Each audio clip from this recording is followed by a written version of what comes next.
I wanted to talk a little bit about saturation. The first thing I wanted to discuss about saturation is that with saturation, that when you're talking about saturation, a lot of times you're talking about, well, you've got two types of, you've got distortion and noise.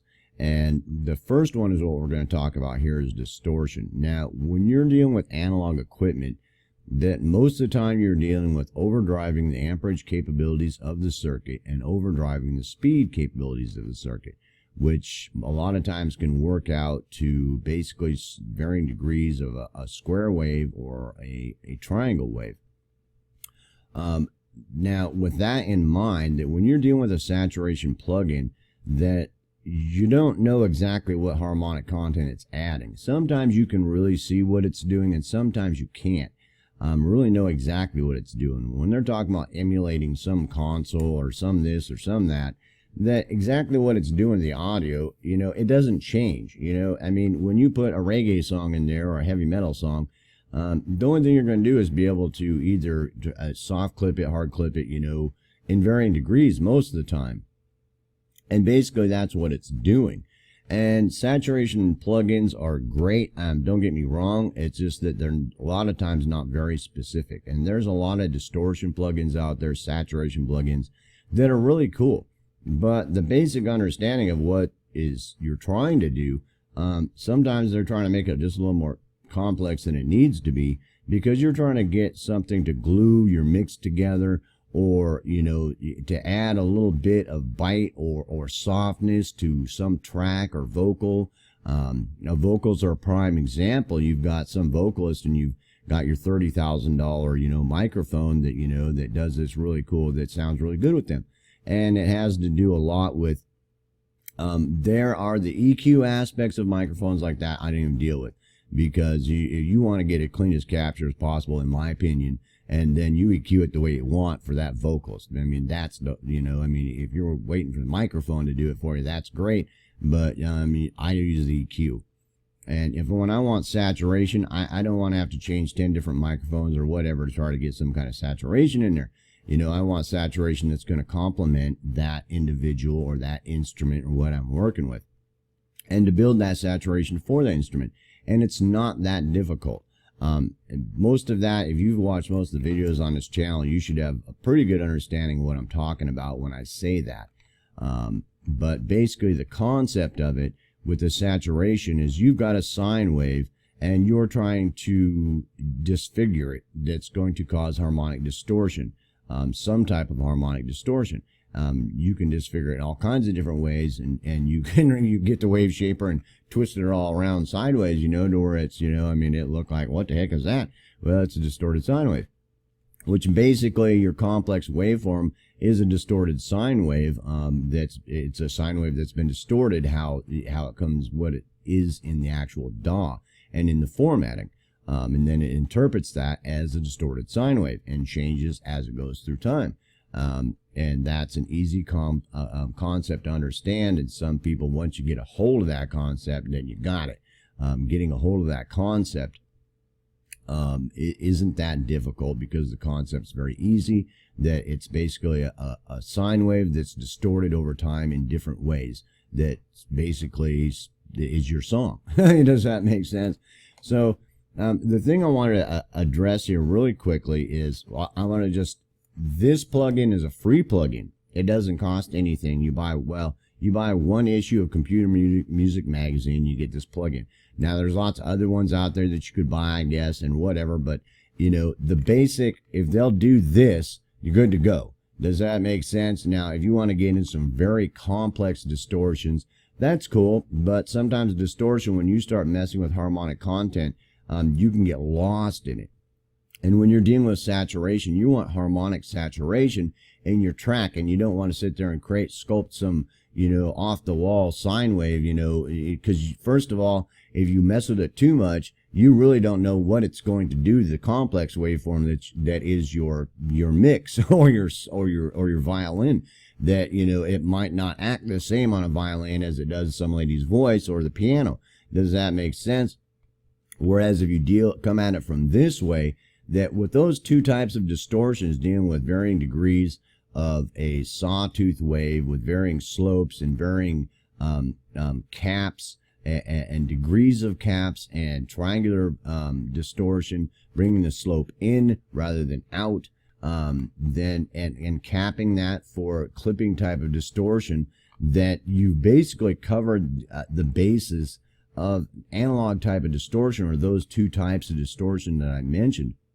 Because when you're dealing with this, let's say you've got this and you're looking at this sine wave, and I'll bring the view up a little bit, and you're looking at this sine wave, and you're trying to, the first thing you want to try to bring that slope up some. So you're trying to bring that slope in. Here's the zero crossing. You're trying to bring the slope back towards the zero crossing. So you're bringing that back, which is causing one type of harmonic distortion. Now, as I do this, that I have to kind of bring it down this way, because as I push it up, it starts boosting the actual decibel level of it. But you can see what's happening there all the way up until it's flat. Does that make sense? And so you're adjusting that slope that's coming to that sine wave. And as you do that, as you start bringing that slope in, that also as you go up here, it'll actually change where the cap is. And if I bring this down a little smaller, that you can see that the cap distance from the base of it, you can see where the cap is, and as it comes down. Does that make sense? And as I bring that up, that the cap, the top of the cap is actually, well, sometimes it'll get farther from here, this point, to this point. But anyway, the understanding of that, those two concepts right there, that's a huge tool for creating distortion. And then once you've figured out what kind of slope is starting to sound good on that, and where the cap distance is, and you start bringing that down onto it, that means you're actually taking that cap, and as you do that, that cap is actually going to change. So as you bring those two in there, you've brought that one in like that, to where you've brought that up and you're bringing that slope in or back towards the zero crossing, and to where you can get it to where it's a square wave like that. And as you bring it in like that, I'll bring this down a little bit, you can adjust the cap on it, because as you bring that up, it's going to bring the cap in a little bit differently. And then you can also adjust the cap so that you can bring the cap down on it to where it's completely flat like a square wave, and you can actually concave it in varying degrees depending on where you set this. Does that make sense? So that you've got a whole nother tool for actually creating the distortion and the square tooth wave how you want it in varying degrees, which works out to overdriving the amperage capabilities of the circuit, which is a huge tool. I mean, that is a huge tool, being able to do that, being able to construct a square wave in varying degrees and actually adjusting the slope and the cap of it, how it slopes.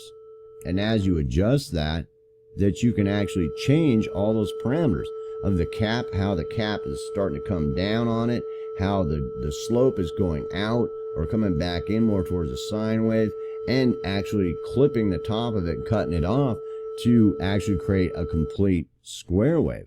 Does that make sense? And there's your first huge saturation tool.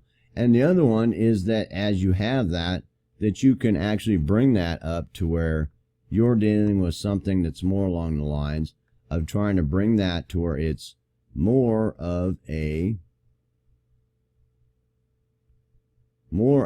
triangle wave. So you can bring this down to where when it comes into that, for some reason it's not registering, and I'm not sure why. I think maybe it's not loud enough. As you bring this down into this, that'll actually bring it in the other way to where it starts forming it more like a triangle wave. And so you're bringing the slope in, and you can, with some modifications of this and a little adjustments, that you can actually concave it in to where it starts concaving in the other way with a few more nodes, and all the way along it to where it actually will concave in the other way. Now, why you'd want to do that, I don't know. That's pretty complex saturation. But the other concept is you being able to adjust the cap to be clipping on that also as that is coming down on there. So then you have both of them coming both those ways.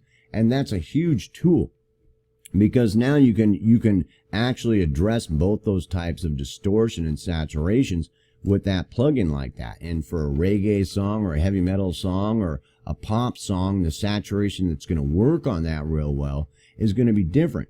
And the 4 tools, even just working with the square wave, you got those 4 different applications of that square wave. And then you also have the ability to mix how much of it you want to mix in it for varying degrees of it, because there might be sometimes you're like, well, that sounds pretty good, but it doesn't sound quite right, and it's like maybe a little bit harsh or a little bit much, or or something like that. And so you'll start bringing the mix of it down. And sometimes a good idea is to start at about a 50 here, somewhere around 50. That way, if you want to add a little bit more into it or a little bit less into it, that you've got it basically set around 50 to work from.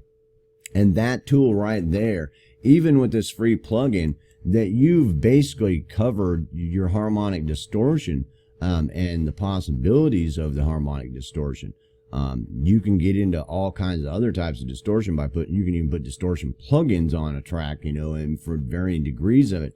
But that's very, that's hitting things with a hammer instead of using a chisel. Does that make sense?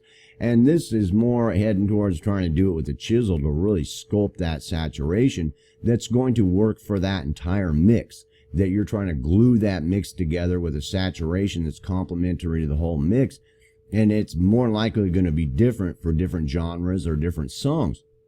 2 songs sung the same way, with that the guitarist has got a little bit different tones in his guitar, the bass player's got a few different tones in his guitar, and the singer's a female instead of a male, right there, and they're both the same type of genre, no matter what kind of genre, that the type of saturation and harmonic distortion you add to it is going to create a different type of saturation for that song. And so that tool can just really save you there to try to really do some really finite saturation work on that song. And I don't want to make it too complex. I'm trying to keep it simple. It can be a very complex subject, but that tool right there and just doing that, I'm not going to get into clipping and using things like, in my studio, I have a console shaper that emulates analog console, which can be really cool, but it's fairly static. You can adjust it some, but not like that. Does that make sense? Which it's really might work for somewhere, but it ain't going to work somewhere else. And I don't want to buy 500 plugins so that if for every song that comes up, it not work for that. It doesn't sound right. So I don't like it that much. So I'll mix it in a little bit less because I don't like the sound of it or something like that. Does that make sense?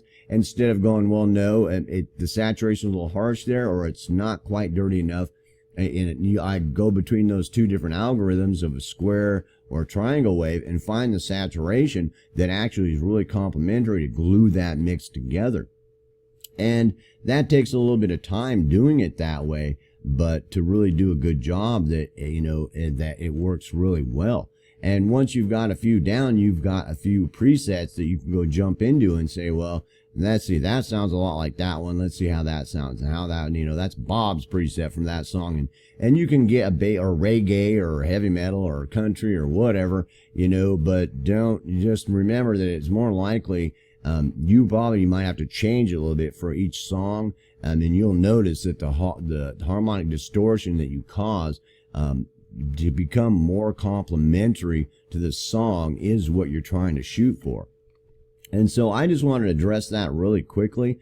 I tried to make that as fast as possible and as simple as possible, and the concept of what that's doing so that you understand what's happening there. And the last thing I want to address is that when you start doing that just remember when you're trying to shape it to a sine wave and you're experimenting around with it and seeing shaping it different ways, that sometimes it doesn't take much when you put it on a track or a mix, that it might be very, very, very little before it starts sounding horrible and it's really clipping or distorting bad. Just remember that, because you're dealing with already a seriously distorted complex waveform or complex sinusoid when you're dealing with a complex waveform. So anytime you start trying to distort the harmonic content, that you can really fast get a mess. So, go light and check it out. So I hope that helps a lot. And that's the first saturation tool that can really help a lot. Peace, hope, love.